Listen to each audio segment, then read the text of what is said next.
I tell you what, it's amazing how Donald Trump can get people to bow before him. Canadian Prime Minister Mark Carney has apologised to the US President for an anti-tariff advertisement that aired in Ontario. So the commercial used a series of clips from former President Ronald Reagan's 1987 national radio address in which he argued that tariffs would hurt America's economy. Here's a little look at the ad.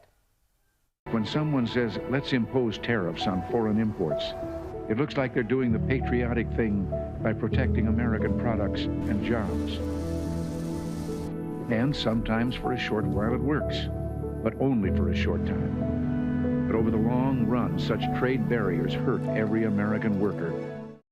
Well, it backfired spectacularly because Trump then suspended all trade talks with Canada and said he would impose an additional 10% tariff on Canadian imports. So Carney stepped in to apologise and said that he'd advised against the ad going to air. Here's what Trump said in response.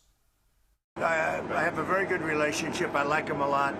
But you know what they did was wrong. He was very nice. He apologized for what they did with the commercial because it was a false commercial. You know, it was the exact opposite. Ronald Reagan loved tariffs, and they tried to make it look the other way. And he did apologize, and I appreciated it.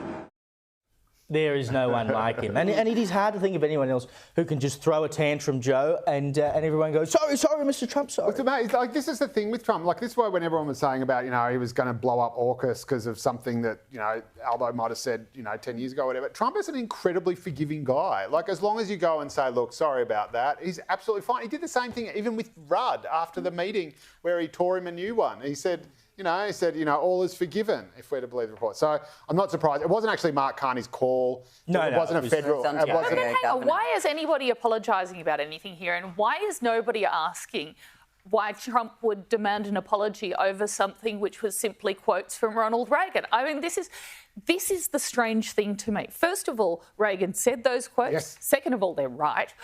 Third of all, they went to, you know, it was just an ad. Like, what the hell? Why is Canadian Prime Minister? No. I don't think Trump demanded the apology. I think Carney sort of knew they were in trouble because of the reaction. Talks. But what I just enjoy, and I, you know, the irony that the people that are making these ads that are anti-Trump, these are the same people that were against Reaganomics, that were against Thatcher, that are completely anti-neoliberal. You know, it is just these people.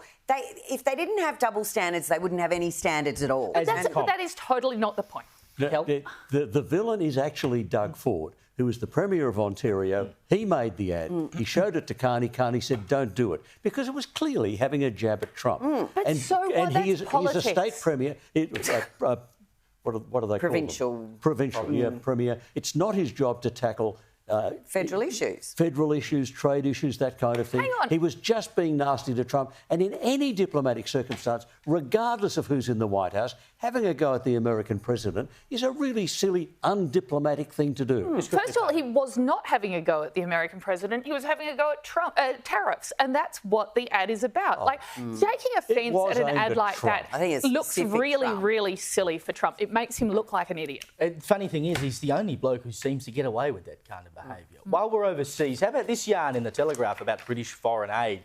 The UK's International Climate Finance Initiative is set to spend a staggering £11.6 billion in foreign aid on behalf of the British taxpayer by the end of this financial year. So, what is the money going towards? Well, £52 million for a road through the Amazon jungle to a tiny village in Guyana. There are reportedly 1,400 people living along the route, and it will be used by 52,000 vehicles a year, which is the equivalent of 5 hours of traffic on the M25 highway in the UK. And other projects funded by this money include a push to stop ocean plastic pollution in landlocked African countries and the distribution of free condoms in the Congo to try to stop deforestation by slowing population growth.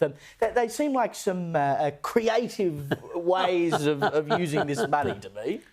I think it's the Victorian government who's actually giving this advice to the United Kingdom, because they are on par with each other with the volume of stupidity coming out. I mean, this is just nuts. waste of money, taxpayers' money, and it's why Keir Starmer will be gone before we know it. And this is the ad that should be running around the world. You know, we need to show this is how taxpayer money gets wasted. This is the kind of stuff that you need to cut. And that should run in every single country. This is how the government's using your money. Yep. OK, now let's talk about bringing those taxes down. I thought it would be much worse, though. I mean, using condoms to stop population growth? Well, yeah, well, that does potentially work. But for the stopping purpose ocean of stopping deforestation. Ocean deplasticization for landlocked countries. Yeah, they don't have a lot of ocean front in there. I mean, what are they doing? Transporting it by helicopter? A road to nowhere in the middle of the Amazon jungle where the only...